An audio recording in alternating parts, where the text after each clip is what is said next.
Have you ever met someone at the exact moment your life was falling apart, and somehow they didn't try to fix you, didn't pity you, but simply stayed?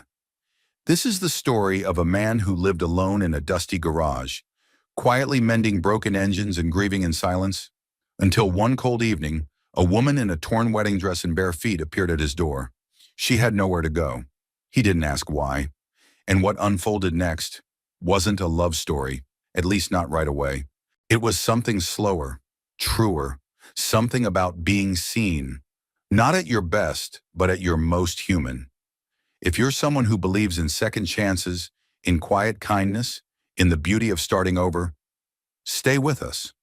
And if this kind of story speaks to your heart, consider subscribing to the channel. It helps us keep bringing you more soul-touching stories like this one. And trust me, you won't want to miss where this one goes. Now, let's begin. A poor mechanic found a rejected bride with no shoes. The next morning, her ex tried to buy her back. Eli Whitaker's garage sat at the edge of town like an old dog that never barked, but always stayed. It wasn't much to look at. A squat, sun-bleached building with rust creeping up the gutters and a sign that had long lost its boldness. Still, it stood like Eli, steady and unassuming, a piece of the town that people had stopped noticing, even though they knew they'd miss it if it were gone. He opened the garage every morning at 6 sharp, not because there was a line of customers, there rarely was, but because the quiet of dawn was his only true companion. Inside, the smell of oil and dust hung in the air like memory. A single coffee pot bubbled in the back corner, just beside the dented old fridge and a wooden table that once belonged to his father. That table had seen more meals eaten in silence than conversation. 2 mugs always sat side by side, though only one ever got used. The second cup was for his wife, Rachel, who'd passed 3 winters ago. Pancreatic cancer, quick, cruel, and final. He never removed her mug, never could. People in town called Eli a good man, the way small towns do when they don't quite know how to describe someone who's suffered quietly. He fixed old cars for cheap, repaired misses. Henley's screen door after the storm, and mowed the church lawn when the groundskeeper got too sick to do it himself. But he didn't go to potlucks, didn't laugh loud at the diner, didn't make eye contact for long. That morning had started no different. Eli had just wiped his hands on a threadbare rag when the sky shifted. Not in color, but in feeling. He stepped outside, squinting past the horizon. The wind had picked up, brushing cold against his cheeks. And then he saw her, a figure in white, walking slowly along the shoulder of the empty road. No, not just white, a wedding dress. Long, lacy, the train dragging behind her, picking up dust and tiny stones. Her hair was undone, wild in the wind, and her feet bare. She was barefoot. She looked like a ghost. Eli didn't move at first. He watched her, not with alarm, but with the quiet alertness of a man who'd once seen too much to be surprised anymore. She wasn't crying. That struck him. Her shoulders weren't hunched with grief. They were squared, defiant. Still, she looked lost. She didn't see him until she was nearly in front of the garage. Her eyes flicked up, startled. There was a beat of silence between them. She opened her mouth as if to say something, but nothing came. Eli didn't ask who she was or why she was dressed like that. He didn't ask what had happened or why her hands were trembling despite her face remaining still. He only stepped back into the garage and held the door open. "You can sit in here a while," he said, voice even and soft. "Out of the wind." She hesitated. 1 second, 2. Then nodded and stepped inside. The light inside the garage was dim, but it was warm. Eli motioned to an old folding chair in the corner. She lowered herself slowly, like someone who'd been moving too long without purpose. Her dress crinkled and settled around her, like an overgrown flower wilting at dusk. He moved without speaking, disappearing behind a small curtain and returning with a thick wool blanket and a pair of worn slippers. Faded blue, one sole patched with duct tape. He crouched near her, setting them gently on the ground at her feet. "They're clean," he said. She blinked at them, then at him. "Thank you," she murmured, her voice cracked and unfamiliar to even her own ears. Eli didn't respond. He turned and walked toward the back of the garage. Soon the smell of chicken broth began to fill the air. She sat quietly, absorbing the space. There were photos on the wall. Old cars, a few black and white shots of a young couple by a truck. A calendar from 2018 still hung behind the register. She noticed the second mug on the counter next to the coffee pot. He returned a few minutes later with a chipped bowl of soup, a spoon resting carefully inside. He handed it to her without ceremony, then pulled up a stool a few feet away and sat. "I'm Eli," he said after a long pause. She looked at him, surprised by the introduction. "June," she said finally. "My name's June." He nodded. "You can stay as long as you need." Another pause. "I won't ask," he added. Her eyes shimmered. Not tears, not exactly. Just the kind of look someone gets when their dignity's been left out in the rain, and someone offers them a dry place to stand without demanding explanation.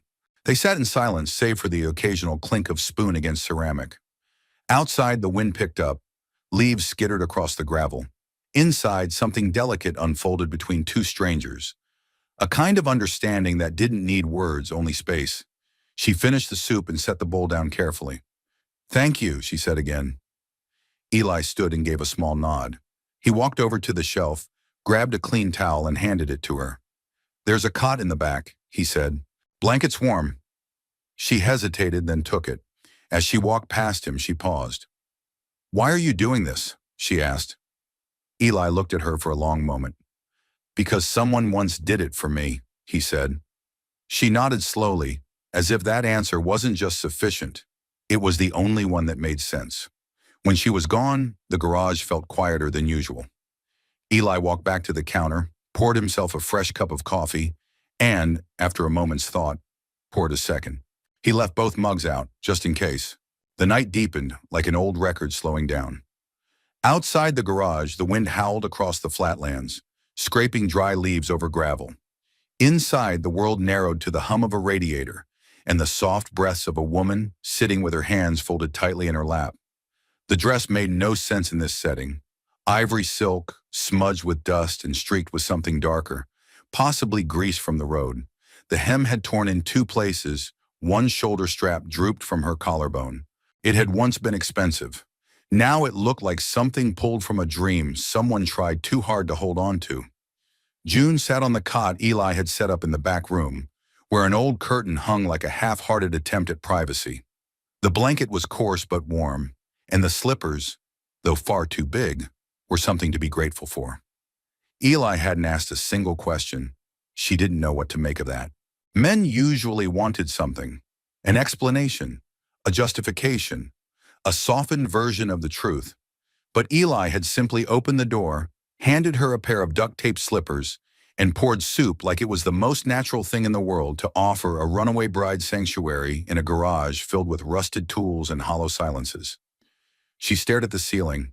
It was water-stained in one corner and bore the faint circular shadow of a light fixture long removed. Every few seconds, she could hear the faint metallic tick of the overhead lamp cooling. Her body ached, her ankles especially. Hours in heels, then barefoot on asphalt. But her heart? That was something else. It didn't ache. It stung, like something had torn open too quickly, leaving nerves raw. She hadn't meant to walk this far. Or at all, really. She'd left the church still holding her bouquet, then dropped it in the parking lot when the petals started to fall apart in her hands. Her father's voice still echoed in her head. "He changed his mind because you made a scene, June. Because you always have to make things difficult." The irony was that she'd kept quiet. She had smiled through the rehearsal dinner, accepted the sideways comments from his mother about her dress being a little too modern. She had swallowed her pride, her voice, her fire. But at the altar, when he looked at her like she was an unruly puzzle piece, she had blinked. And that blink had been enough. Now here she was, in a stranger's garage smelling like engine oil and cold air. There was a knock on the wall, not loud, more like the polite knock of someone who already owned the space but still respected its new occupant. June sat up. "Yes?" Eli's voice came from just outside the curtain. "I've got some tea if you're not too tired." She hesitated, then stood and pulled the curtain aside. He was holding two mugs. Hers was bright yellow with a chipped rim. "I used to drink from that one," he said with a small smile, "until Rachel claimed it." She took the mug. The tea was strong, earthy. "Rachel, my wife," he said simply, "passed away a few years back." "I'm sorry." He nodded once, as if to acknowledge the sentiment without drawing it out. Then he sat down on a workbench across from her, the steam from his mug curling up like breath in the cold. They didn't speak for a long moment. It wasn't uncomfortable, just still. "I didn't mean to come here," June said finally. "I figured. I didn't even know where I was walking. I just kept going." Eli took a slow sip. "That's usually when you end up somewhere you're meant to be." She looked at him, trying to figure out if that was just a platitude or something he believed. But his expression was unreadable. Calm, steady. A man who had already wrestled with the parts of life she was only beginning to stumble through. She cleared her throat. "He said I was too much, that I needed to tone it down, that I couldn't be his wife unless I stopped questioning his choices." Eli looked at her gently. "You left before the ceremony?" "He did." Her voice cracked just slightly. "Said he'd changed his mind, that maybe I wasn't the kind of woman who made a man look good standing next to her." Eli didn't flinch. He only said, "He sounds like a man who confuses strength with danger." She blinked. No one had said that before. No one had seen her strength in all of this. Only her stubbornness. She wrapped her hands tighter around the mug. "I didn't want to go home. My parents think I ruined everything. My father said I should just apologize and make it work, that this was my only real shot." Eli's mouth quirked, not quite a smile. "Some people think happiness is just not being alone. And you?" "I think happiness is being able to be fully yourself and still have someone choose to stay." She inhaled, sharp and quiet. For a moment, the smell of tea and motor oil mingled like old friends. June looked down at the slippers she wore, absurd beneath the hem of the crumpled dress. She realized she hadn't felt safer in months. "Why'd you let me in?" she asked softly. "You didn't even know me." Eli stood slowly, finished his tea and walked to the sink. He rinsed his mug and set it on the rack. "I didn't need to know you," he said. "I could see you were cold. That was enough." She didn't respond right away. Just let his words settle into the cracks of her tired body. When he turned to leave, he paused by the curtain. "The cot's yours for as long as you need it," he said, "and the slippers too." As he disappeared down the hallway, June felt something in her throat shift. Not a sob, not tears, just space, like she could breathe without apology. She sat back down, sipping the tea slowly. She didn't know what would come tomorrow, but for tonight, she wasn't being judged. She wasn't being fixed. She was simply being allowed to exist, in a garage that smelled like warmth and second chances. The night settled into the garage like dust, quiet, persistent, and strangely comforting. Outside, the wind softened, whispering through the trees that lined the empty road, brushing softly against the metal siding. Inside, only the faint creaks of the buildings shifting in the cold broke the silence. June lay on the narrow cot, eyes fixed on the ceiling, where a single bulb cast an amber glow through its dusty glass. She hadn't slept in nearly 2 days. But her body wasn't ready to rest just yet. It was still wired, still braced for the next blow. As if someone might fling open the door and drag her back to that church, to those eyes, those expectations, those cold hands reshaping her into something smaller, quieter. Instead, all she could hear was the tick of an old clock above Eli's workbench and the faint rhythmic sound of him moving tools from one drawer to another. Not working exactly, just organizing, or maybe just needing something to do with his hands. She turned her head slightly and watched through the narrow opening of the curtain. He moved slowly, deliberately, like someone who had no intention of hurrying through this life anymore. His shoulders were broad, but not stiff. His face, lined, unshaven, held the kind of stillness that came from carrying sorrow so long it became familiar. He hadn't asked her a single question. Not about the wedding, not about the man, not about why she was walking alone in a dress meant for something sacred. And because of that, perhaps only because of that, she stayed. June pulled the blanket higher, feeling the rough wool against her cheek. She hadn't noticed it before, but the cot smelled faintly of cedar and clean laundry. She wondered if Eli had washed the sheets recently, or if it was simply the scent of someone who had learned to take care of what little he had. Her fingers brushed the edge of the slippers he'd given her. She slipped them off before lying down, but kept them close, as though they might be needed in a hurry. They were ugly, enormous. One had a frayed corner that flapped like a lazy tongue, but they were also warm, and they had been offered without hesitation. Her mind wandered back to the wedding. The music had already started when she stood behind the doors, bouquet in hand, listening to the hum of expectation from the pews. Her mother had reached up to smooth her veil, not gently but like someone adjusting a painting that hung crooked. Then the delay, the whispers, the sudden presence of her fiancé's best man, asking her to just wait here a moment. And then he's having second thoughts. He thinks maybe this isn't what he wants. He says it's you, not the marriage. June had blinked, only once. She hadn't argued. She hadn't cried. She had just taken off the heels that pinched her toes and walked. Now lying in this quiet garage, the ache from those steps came back. Not in her feet, but in her chest. The dull, radiating soreness of a heart that had tried too hard for too long. And yet, here she was, not in a hotel, not in a friend's house, in a garage, owned by a stranger who hadn't tried to rescue her or fix her. Just a man who had seen someone cold and opened the door. She shifted on the cot, listening to the faint scrape of Eli putting away a wrench. Finally she spoke, not loudly, just enough for the words to reach him through the open curtain.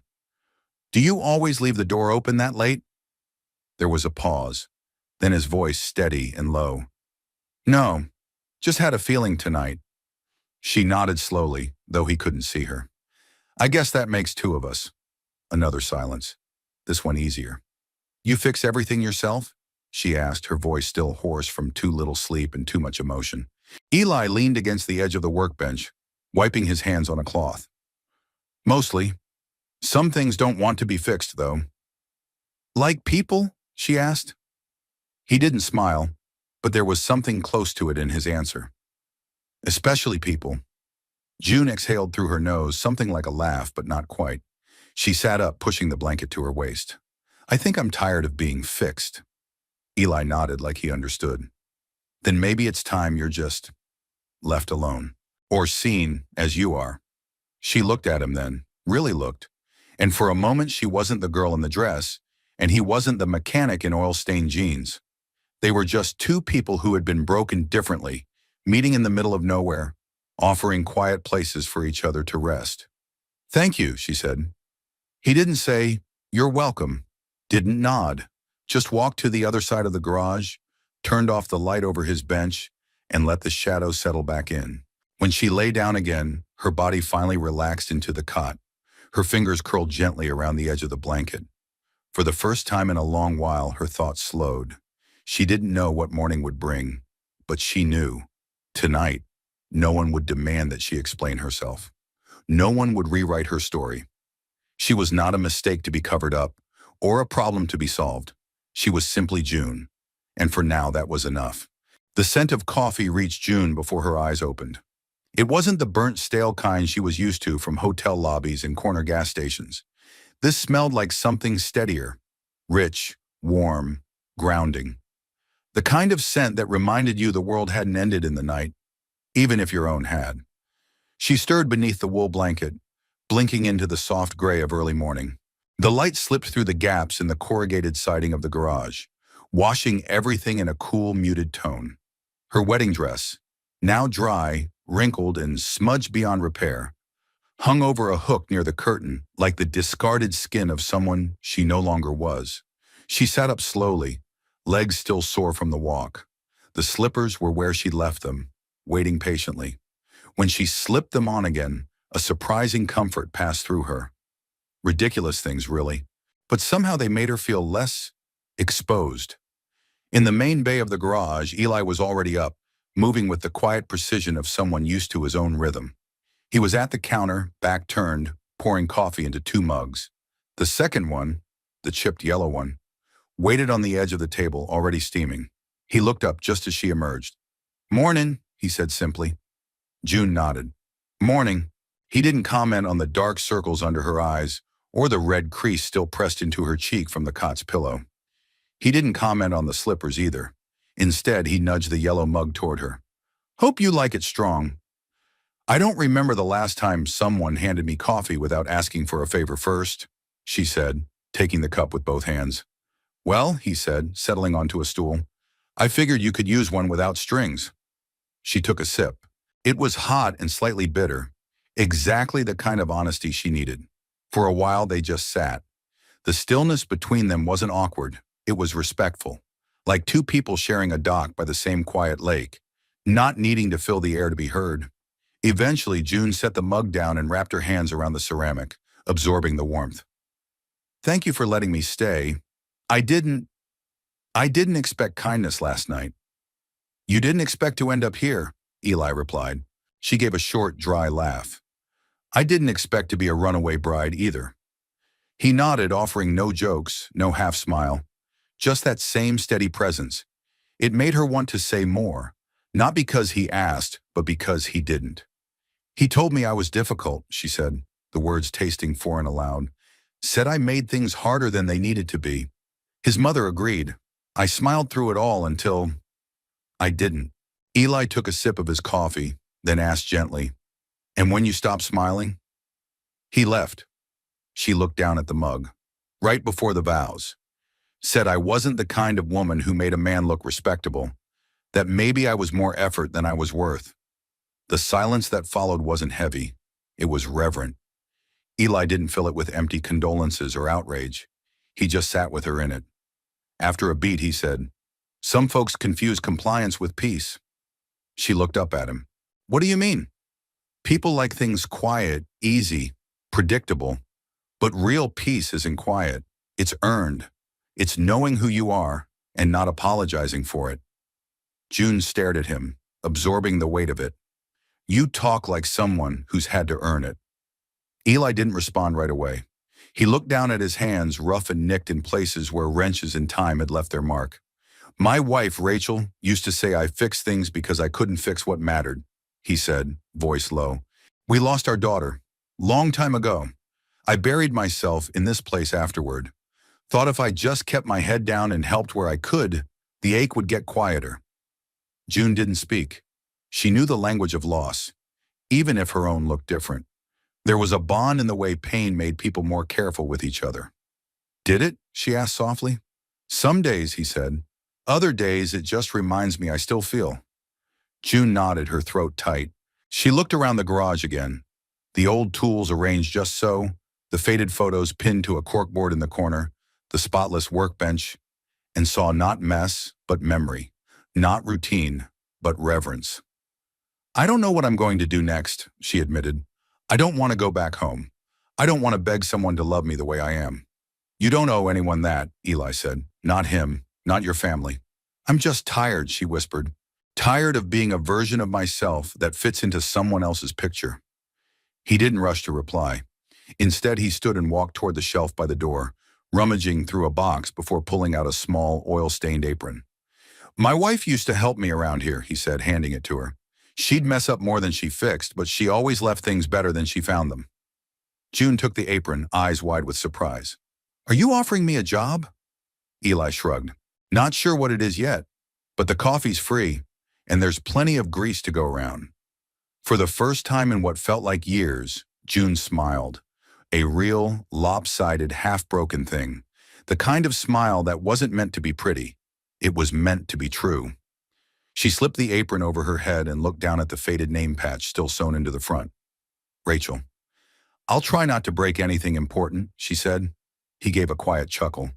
We've both already survived worse. The wind had stilled outside. Morning had fully arrived now, casting long rays of gold across the concrete floor. And in a garage that once housed only echoes, two strangers sat with coffee between them. Not healed, not fixed, but seen. The morning unraveled in quiet motion. Eli went about his routine without explanation, slipping into the rhythm of a life that didn't demand attention. June watched from the edge of the garage, still wearing the apron labeled Rachel, unsure if she was intruding or simply becoming part of the scenery. It was strange, she thought, how easy it was to disappear in the world. People often feared being abandoned, but being quietly overlooked, absorbed by the noise of everyone else's expectations, was its own kind of erasure. She'd lived that for too long, dressed correctly, smiled politely, softened herself at every edge. Until now. Hand me that socket wrench, Eli asked, glancing up from the open hood of an old pickup.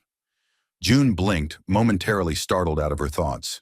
She found the tool where he pointed and passed it to him, careful not to brush his hand. Thanks, he said. She hovered nearby. Want help with anything else?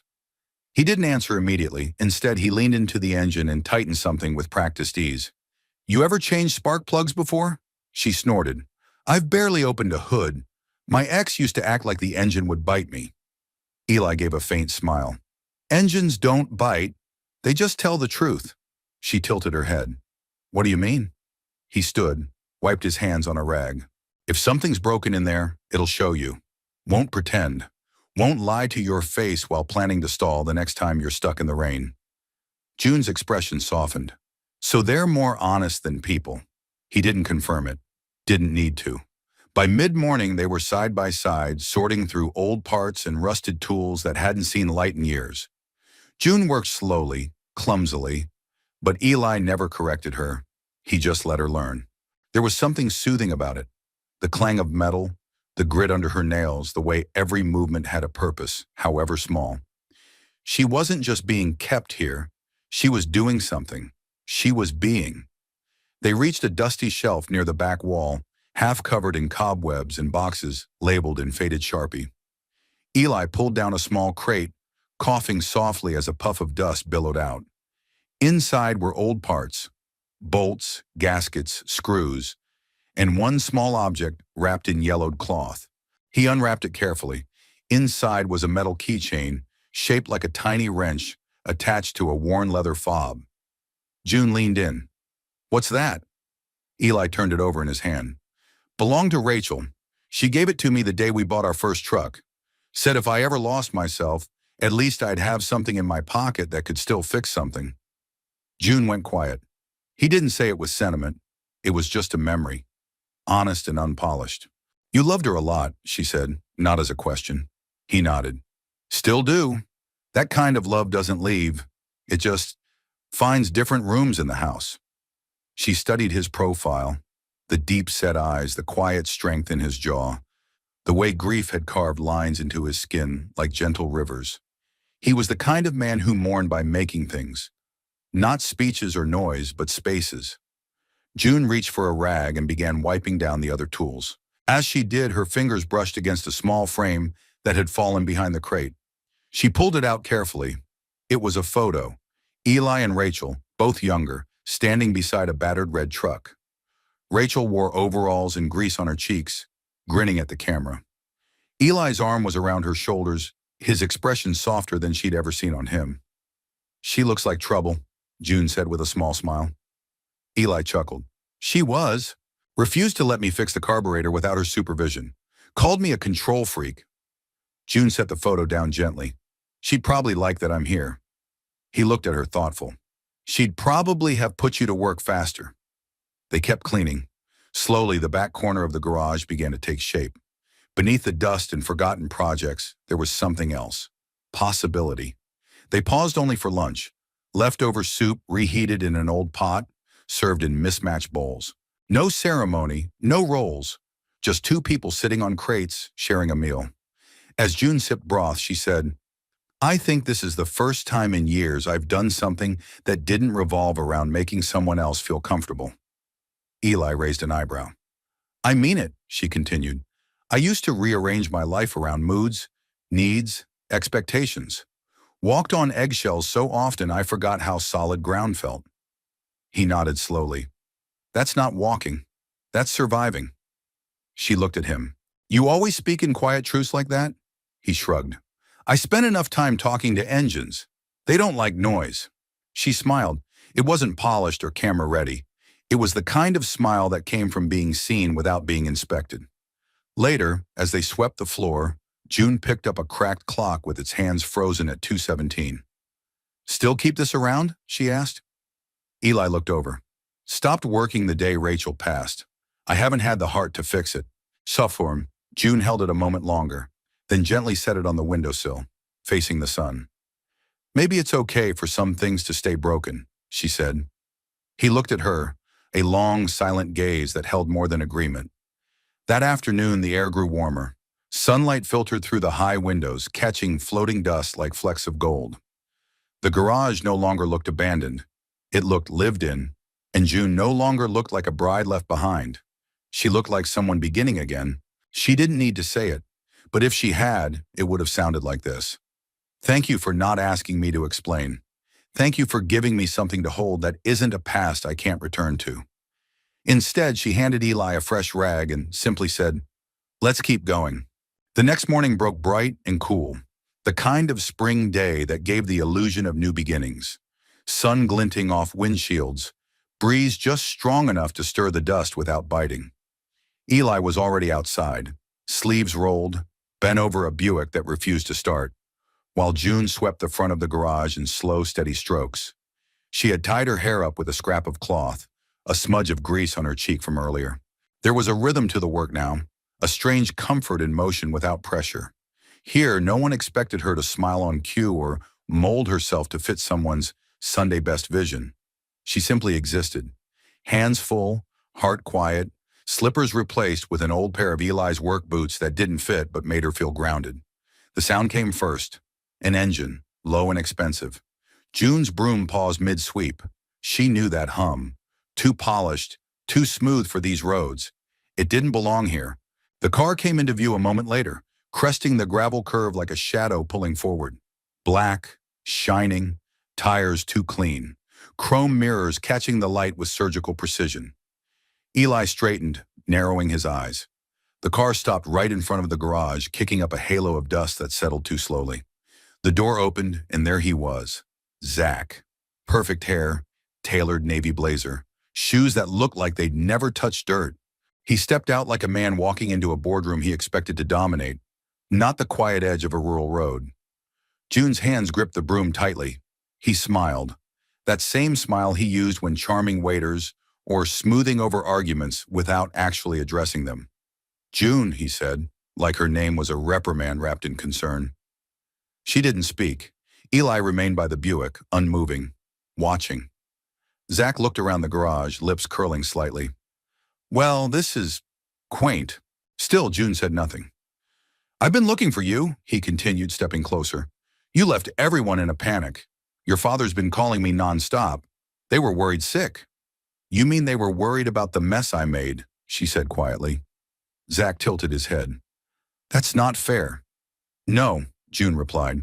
"It's accurate." He sighed as if he were the one exhausted. "I admit I didn't handle things well. I panicked. But I've had time to think, and maybe we rushed things. Maybe you were right about some stuff. But this," he gestured toward the garage, toward the dust and the quiet and the sky. "This isn't your life, June." Eli said nothing. He was still, utterly still. Zach stepped closer. "I've got the car, the ring. The minister's still willing to do the ceremony. We could leave now, start fresh. You just have to stop." June raised a hand. "Don't," she said. "Don't finish that sentence." Zach blinked. "Don't ask me to shrink myself back into the version of me that was acceptable to you. Don't offer me love on the condition that I make it easy." "You're being dramatic." "No, I'm being clear." She took a step forward, not toward him, but between him and the garage. Her body, thin and tired and in second-hand boots, felt solid for the first time in weeks. "You didn't want a partner, Zach. You wanted a prop." He flushed. "That's not true." "It is. And maybe I let you. Maybe I smiled too much and nodded too often and pretended I didn't notice when you corrected me in front of your friends or laughed when I said something that made you uncomfortable. But I do notice. I noticed everything, and I'm done." Zach's voice hardened. "You're seriously choosing this? A man who lives in a garage and keeps broken-down cars like pets?" Eli, still silent, moved for the first time. Not toward Zach, but to June's side, placing a hand on the hood of the Buick, his eyes calm. "I'm not choosing him," June said, her voice steady. "I'm choosing me."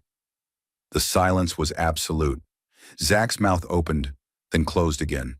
He looked at her, at the grease on her hands, the boots, the sun in her hair. And for a moment, it was as if he realized she was someone he didn't understand anymore. He reached into his pocket and pulled something out, a small velvet box. "I brought this," he said softer now. "Just in case you change your mind." He opened it. The ring sparkled. June looked at it, then at him, and then very gently, she took the ring and placed it on the workbench behind her. "You should give that to someone who fits it," she said. She didn't flinch when he stepped back. She didn't follow him when he walked to his car. She simply stood, watching as the sleek vehicle pulled away, tires whispering against gravel. Eli exhaled slowly beside her. June turned, dusting off her palms. "Do you have a hammer?" He raised an eyebrow. "I have some anger to work out," she said. "I figured smashing old spark plugs might help." He nodded toward the side table. "Third drawer." She walked to it, pulled it open, and selected a hammer with a surprising sense of peace. Eli leaned against the doorframe as she stepped outside, sunlight catching in her hair. "You all right?" he asked. "No," she said, "but I'm on my way." And somehow that was better. The dust hadn't quite settled. Even hours later it lingered, soft and persistent, like the echo of Zach's voice or the glint of that ring on the workbench, catching stray rays of sun. June didn't touch it, didn't look at it again. She left it there like a paperweight on a chapter that didn't need to be reopened. Outside, the sky was a flawless blue. Birds chirped somewhere distant, carrying on as if nothing had happened. And maybe to the rest of the world, nothing had. But for June, something had shifted in her spine. A straightening, a return. Not to who she was before, but to someone she might actually want to be. She stood at the edge of the garage, arms folded, watching the horizon where the black car had disappeared hours earlier.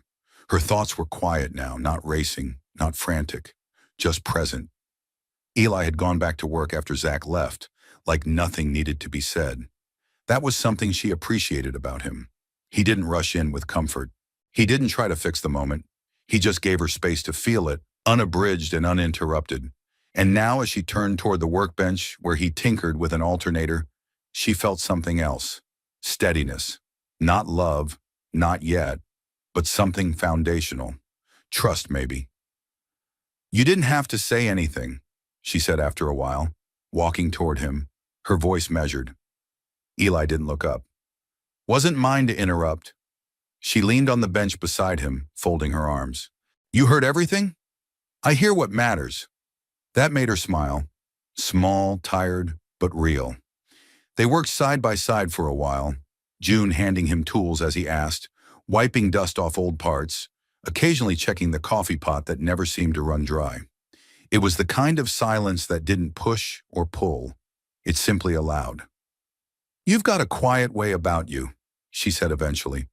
"So I've been told," he replied, tightening a bolt. "It's good, calming." He gave a small nod. "Rachel used to say I was the only man she ever met who didn't feel the need to fill every silence." "What happened to her?" June asked gently, then quickly added, "You don't have to answer." Eli set down the wrench, wiped his hands on a cloth. "Ovarian cancer. Took her fast." June's eyes softened. "I'm sorry." He nodded once, accepting the sympathy without letting it define the moment. "I built this garage for her, you know. Not the business, the space. She liked the smell of oil, said it reminded her of her dad's shop. She used to come out here with lemonade in the summer, sit in the corner, and read while I worked." June looked around, at the little details she hadn't noticed before. A faded cushion on a chair that didn't match the others, a chipped mug with a cartoon sun on it, a cracked radio that seemed placed more for presence than use. "It still feels like her," she said quietly. "That's the idea," Eli replied. "But it's changing." June tilted her head. "Because of me?" "Because of time," he said. "And maybe a little because of you." She smiled again. This one stayed longer. They fell into silence once more, working until mid-afternoon. At some point, Eli disappeared briefly and came back with a peanut butter sandwich wrapped in wax paper and handed half to her. "I'm not much of a cook," he said, "but I can keep you from passing out." She took it gratefully. "This is gourmet compared to wedding cake and fake smiles." He gave a soft chuckle. After they ate, June returned to the workbench and looked down at the ring still sitting there. She didn't touch it, just stared for a long moment before speaking. "It's strange. I thought seeing him again would break me. Eli looked up. But it didn't, she continued. It just reminded me how far I'd bent to be loved, how small I made myself. You don't strike me as small, Eli said. I used to be. Around him, I mean. I used to wait for permission to be myself. I don't want to do that anymore. Eli nodded. Then don't. She looked at him. It's that simple? He met her gaze steady. Simple doesn't mean easy. They stood there, the late light pouring in behind them, painting long shadows across the concrete. June finally turned away from the ring and said, Can we move it? Eli didn't ask where. He just took a small tin from the drawer, placed the ring inside, and handed it to her. She walked out back, past the patch of dry grass and a row of rusting tires, to a spot where a cluster of wildflowers pushed through the fence. She dug a shallow hole with her hands, pressed the tin into the earth, and covered it again. No ceremony, no words, just the sound of her exhale, long and sure. When she returned, Eli was by the garage door, looking out over the road. She stood beside him, and for a while they just watched the world go by, slow and undemanding. You planning on staying? He asked eventually. June didn't answer right away. I don't know, she said, but for now, I'm not planning on leaving. That's good enough. They stood there until the light began to change. The kind of golden dusk that made even rusted bolts glow, made the air feel sacred and forgiving. And in that space, June realized, the hardest part hadn't been walking away from Zach. It had been staying where she wasn't needed to perform, and letting that be enough. There was a mirror in the garage, not the kind you'd expect. No frame, no polished glass, no place to check your lipstick or catch your best angle. Just the smooth curve of a car's fender, clean that morning, glinting beneath the spring sun that spilled through the high window like honey. June caught her reflection in it by accident, bent over the open engine of an old Chevy, hands covered in grease, hair pinned up with a wrench stuck behind one ear like a pencil. And there she was, not elegant, not composed, just there. And she didn't look broken, not like she thought she would.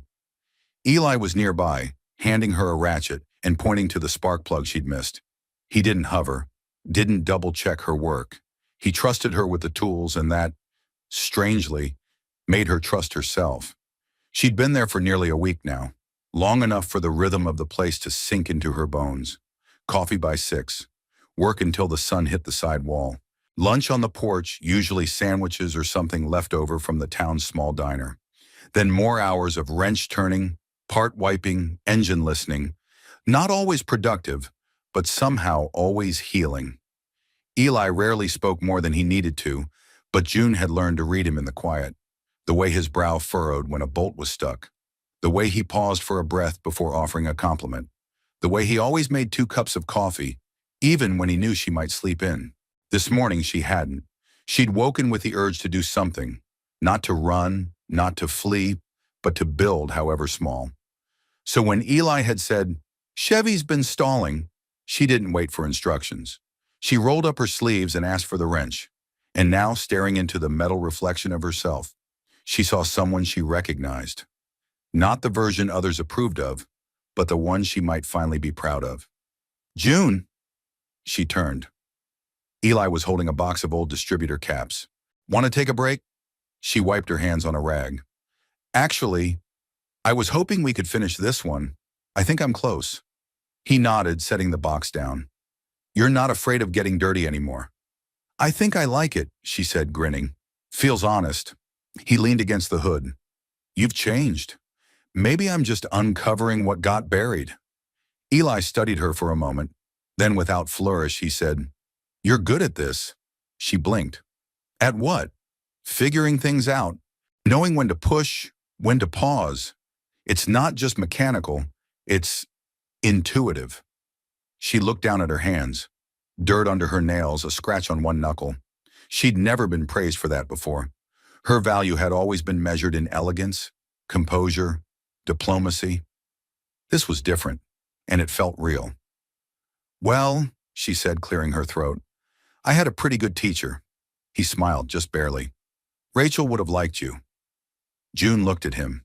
You say her name so easily. I promised myself I would, he replied. Grief doesn't mean silence. Sometimes saying her name keeps her from fading. June nodded, letting that sit between them. They returned to the engine, falling into that easy, wordless rhythm. Hand, tool, part, pause. At some point, June started humming under her breath, a song from long ago, something her mother used to play on the piano when June was too young to know what heartbreak meant. Eli didn't comment. He just worked alongside her, letting the melody float in the air like a thread weaving something back together. When the Chevy finally turned over, not just sputtered, but purred, June jumped back with a grin. That's it, she exclaimed, wiping sweat from her brow. Eli checked the gauges, listening. You did it! You did it. 3 simple words, and yet they wrapped around her like a ribbon. It wasn't a compliment handed out like a candy. It was earned, precise, and it landed deeper than she expected. They sat on the porch after that, drinking iced tea and watching a crow hop along the power line. June turned to him. What made you start this place? Eli shrugged. Didn't have much choice. After Rachel died, I didn't know how to be in the house. Every room echoed, so I stayed out here. Started fixing things that didn't need fixing. Eventually, folks in town caught on. Started bringing in cars, appliances, whatever needed a second chance. She smiled. So this place is a second chance sanctuary. He looked over at her. Maybe. She sipped her tea. I think I needed one. Eli didn't argue. Later, as the sun began to dip, casting long shadows across the gravel, June stood and stretched. Mind if I take a walk? She asked. He shook his head. There's a path out back, past the oak. Quiet, good thinking spot. She nodded. Want to come? He hesitated. Maybe later. So she went alone. The path wound behind the garage, past the wildflower patch she had buried the ring beneath, through a line of trees just budding with early green. The earth smelled warm, alive. As she walked, June thought about the life she'd nearly stepped into, the version of herself that might have been cemented in stone, smiling at dinner parties, editing herself at every turn, quieting her opinions in favor of harmony. And here she was allowed to make noise, to stain her hands, to breathe without apology. She reached the end of the path, where a rusted gate opened to a field no longer used. There she paused. The wind tugged at her hair, soft and curious. I'm not going back, she said aloud. Not to anyone, just to the sky. And the wind somehow seemed to nod in agreement. June woke before the sun. The garage was still and quiet, the air touched with the cool breath of early morning. She wrapped the blanket tighter around her shoulders as she sat up on the cot, her feet finding the floor with familiar ease. The work boots were exactly where she'd left them, tucked beneath the edge like loyal sentries. It had been 10 days since she arrived, 10 days since she walked away from a wedding altar and into a life she hadn't planned. The lace dress was now sealed in a plastic bag under the cot. She had no intention of wearing it again, not even out of spite. Letting it go was part of the unwinding. A kettle whistled gently from the corner. Eli had already been up. That didn't surprise her. He had the habit of rising early, the kind of man who didn't sleep in no matter how much the world let him. The smell of coffee followed soon after, earthy and comforting. She found him outside, already elbow-deep in the guts of a sputtering sedan. His sleeves were rolled up, grease on his forearm, the sun barely cresting the edge of the barn roof. Morning, she said, rubbing her arms against the chill. Morning, he echoed, glancing up. She watched him for a while. It never stopped striking her, how capable he was without ever needing to boast, how he could see the problem, take it apart, and put it back together better than before. And not just with engines, with people too, maybe, though he'd never admit it. He poured her a cup of coffee, handed it to her like he always did, without fanfare, without expectation. She sipped it slowly, looking out at the road. I need to make a call, she said eventually. Eli didn't flinch. He didn't ask who. He just handed her the old rotary phone from the shelf and wiped his hands on a rag. She took it into the back room and closed the door softly behind her. It had been days since she'd last spoken to her parents, or rather ignored their calls, their texts, the carefully worded voicemails full of worry laced with disapproval. But she knew avoiding them wasn't the same as freeing herself. So she dialed. It rang twice before her mother answered, voice clipped and sharp, even before the first word. June. Hi, Mom. A pause. We've been trying to reach you. Your father's been... I know. Another pause, longer this time. Are you safe? Her mother asked. I am. Silence stretched again, taut and uncomfortable. I saw Zach last week, her mother said. He was upset. Said you wouldn't listen. That you've changed. I have, June replied quietly. And I'm not sorry. Her mother exhaled. You don't understand what you gave up, June. Security, a family, a life. A life that didn't include me, June interrupted. Her voice didn't rise, but it didn't waver either. A version of me that smiled on cue and stayed small so no one else had to feel uncomfortable. June, I called to tell you I'm not coming back. Not to him, not to that life. I don't know what I'm building yet, but it's going to be mine, even if it's messy, even if it's slow. There was a beat of stunned silence. Then to her surprise, her mother said very quietly, You always were brave. I just didn't know what to do with it. June's throat tightened. You didn't have to do anything with it. You just had to let me be. The line held that strange silence again. Not angry now, not quite, just unfamiliar. Well, her mother said eventually, if you need anything, I'll call, June said gently, but I probably won't. And then, for the first time in her life, she hung up without asking for approval. When she stepped back into the garage, her hands were trembling slightly, but her face was calm. Eli looked up from the workbench. All right? June nodded. I finally said the thing I've been carrying around since I was 15. That's usually the heaviest thing in the room. She sat beside him on the bench, the sunlight warming the backs of her hands. I think I understand now, she said. Why people stay in places that hurt. Because it's familiar, and familiarity makes even pain feel safe. Eli nodded. But safety's not the same as peace. No, she said. It's not. They worked the rest of the morning in companionable silence, tuning up the sedan, then breaking for lunch, grilled cheese and tomato soup from a can, eaten on mismatched plates. The simplicity of it made her feel anchored. Later that afternoon, as she wiped down a table in the back, she spotted the yellow mug, the one with the chip and the faded cartoon sun. She picked it up, turning it over in her hands. You ever think of reopening this place? She asked Eli. Like really opening it. Cleaning it up, putting out a sign, letting people know it's more than a ghost of something that used to be. He looked at her, thoughtful. Didn't think anyone'd care. I do. He studied her for a moment. You thinking of sticking around? She smiled. I'm thinking of rebuilding something. Don't know what yet, but this place feels like a good place to start. Eli gave a small nod. Then maybe we fix more than engines. Shoo. They stood side by side as the sky began to turn, the clouds drifting like slow thoughts. June looked out over the field, then down at her hands. Calloused, healing, real. For the first time in years, she didn't feel like a version of herself built to please. She felt like someone who had chosen, truly chosen, to stand her ground, and that made all the difference. The morning air carried the soft scent of lilac and motor oil, an oddly comforting combination. June stood near the back wall of the garage where a small patch of light filtered through the high window and fell across a weathered wooden shelf. She had taken to reorganizing the space slowly, piece by piece, like someone dusting off a memory. There was something sacred about this corner.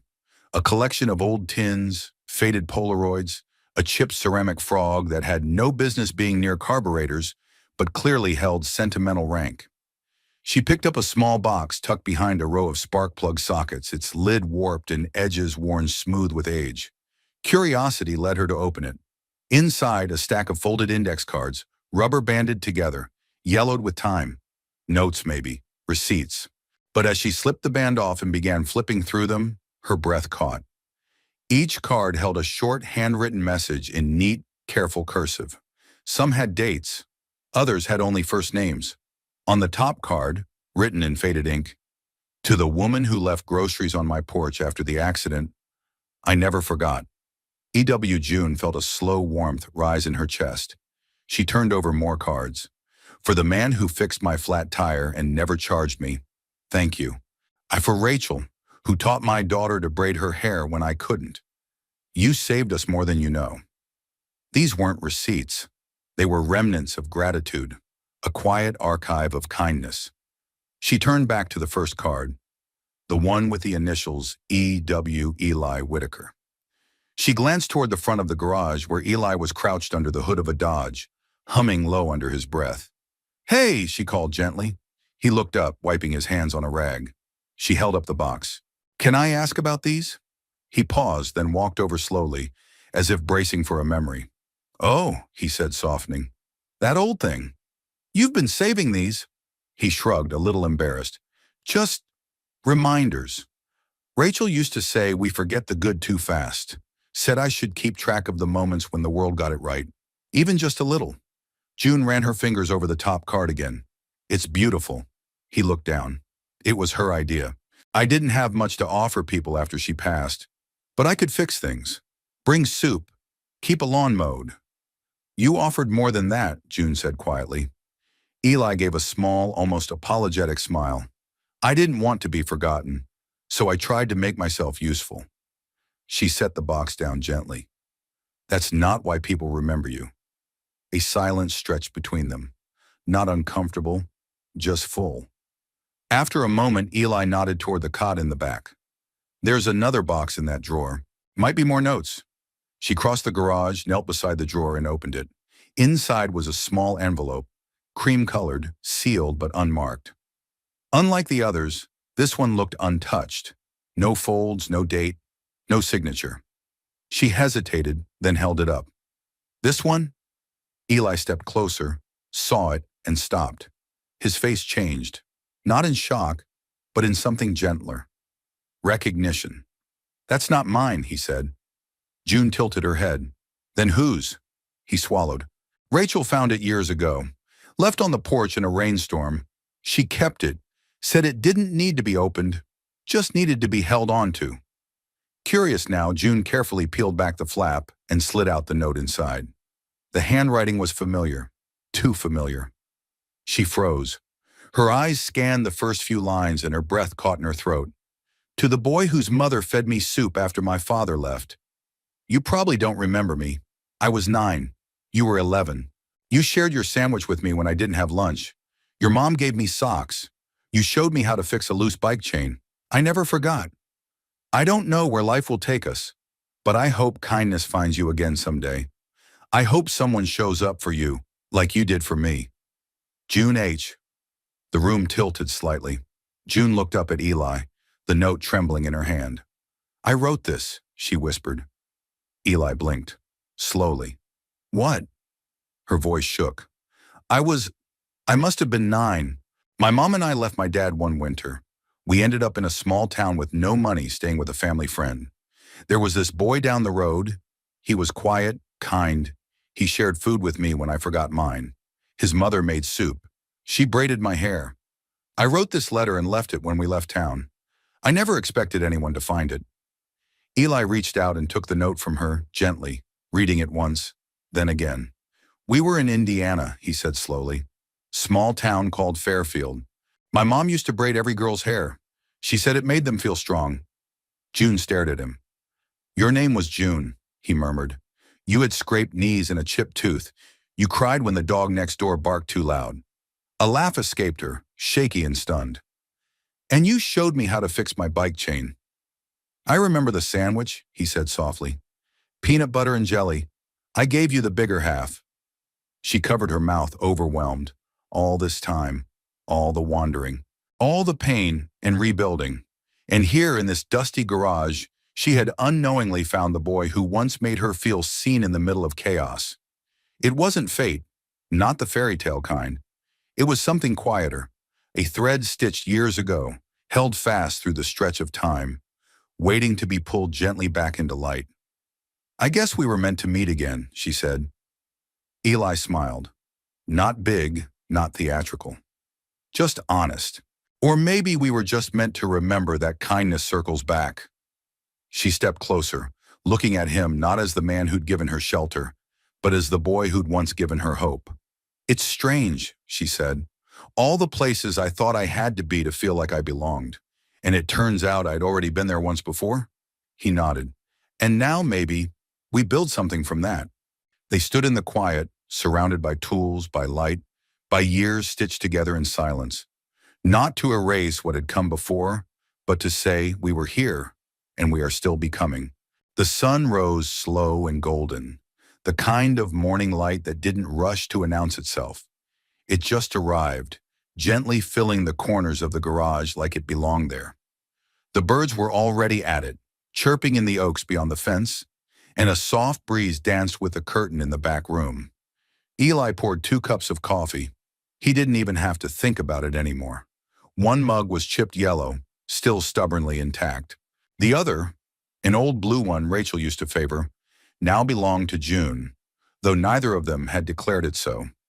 It had become hers the same way the rest of the garage had slowly begun to include her, quietly and without resistance. She appeared in the doorway a few minutes later, barefoot, wrapped in a sweater 2 sizes too big. Her hair was tied up in the usual loose bun that never quite held, a smudge of sleep still softening her face. He handed her the mug. "Morning," he said. She smiled. "It really is." They stood there a moment, side by side at the garage's threshold, watching as sunlight stretched across the gravel drive, spilling toward the fields beyond. In the past week, they'd cleared the cluttered back room, fixed the broken porch light, and even scrubbed the old sign that hung out front, Whitaker's Garage, which June had suggested repainting with a new line underneath. Second chances welcome. She hadn't meant it to be profound, but Eli had nodded, quietly pleased, and by the next morning the new lettering had appeared beneath the old name, fresh and honest. Today was special, though neither of them said it outright. They were reopening the garage officially, not for business, not really. It was more like a gesture, a soft announcement to the town, and maybe to themselves, that this place wasn't just a resting stop for the broken, but something worth continuing. June had baked 2 trays of lemon muffins the night before, laughing as she dropped flour on the floor and insisted on using Rachel's old ceramic bowl. "Feels right," she'd said, "like I'm borrowing her blessing." They set up a small table near the entrance that morning. Coffee, muffins, a tin box labeled "Pay What You Can." June placed a vase of wildflowers in the center, clipped from the fence line where she'd buried her past. The velvet ring box now long covered by spring grass. The first customer was old Mr. Denny, whose lawnmower had refused to start since last fall. He brought no money, just a smile and a jar of homemade jam. "Figure this'll get me at least 1 spark plug," he'd said, grinning. Next came Mrs. Walters, who claimed her brakes made a sound like an accordion in a hurricane. June laughed and promised to take a look herself. By noon, there were 6 cars in the lot and 3 neighbors sitting in folding chairs, chatting like it was Sunday after church. Someone brought cinnamon rolls. Someone else brought a puppy who promptly stole a muffin and fell asleep in the sun. Eli watched it all unfold with quiet wonder. He wasn't a man of ceremony, but today something in his chest felt fuller than it had in years. Not loud, just steady, like a heartbeat finding its rhythm again. June returned from helping a teenager with a tire pump, brushing dust off her jeans. "I think we're officially open," she said, cheeks flushed. He handed her a cup of cold coffee. "You did good." "We did good," she corrected, leaning against the doorway beside him. There was a pause, a long, gentle one. "Do you miss her?" June asked softly, not looking at him. Eli didn't need to ask who. "Every day," he said. "But it's different now. It's not an ache. It's just presence." June nodded, her gaze still on the field. "I think that's what I want to be for someone. Not a rescue, not a performance, just presence." Eli looked at her then, eyes calm. "You already are." She turned to him. There was something open in her face. Not hope, not fear, but that rare, fragile thing that comes after you've lost and grieved and healed just enough to want again. He took a breath. "I don't know where this is going," he said. "I won't promise anything polished or easy." "I don't want polished," she said. "I want true." He held her gaze a beat longer, then reached for her hand. Rough palms, grease-stained fingers, gentle grip. "Then let's build it," he said. "Slow, honest, one morning at a time." She smiled, Not the smile she wore in old photographs, trained and pretty, but the one that felt entirely hers. A breeze swept through the garage, rustling the edges of an old photograph still pinned to the corkboard. Rachel in overalls, Eli beside her, both of them laughing. Beneath it, a new photo had been tacked up just the day before. June holding a wrench like a trophy, mid-laugh, sun in her hair, a smudge of oil on her cheek. They didn't try to replace what had been. They added to it. That afternoon, as the last neighbor pulled away, June sat on the porch with her boots off and feet resting on the warm concrete. Eli brought out 2 fresh mugs of coffee, hot this time, and sat beside her. They watched the sun dip low, painting the sky in brushstrokes of apricot and rose. No declarations, no perfect endings, just 2 mugs and a morning sun that promised another new day. Sometimes healing doesn't arrive with fanfare.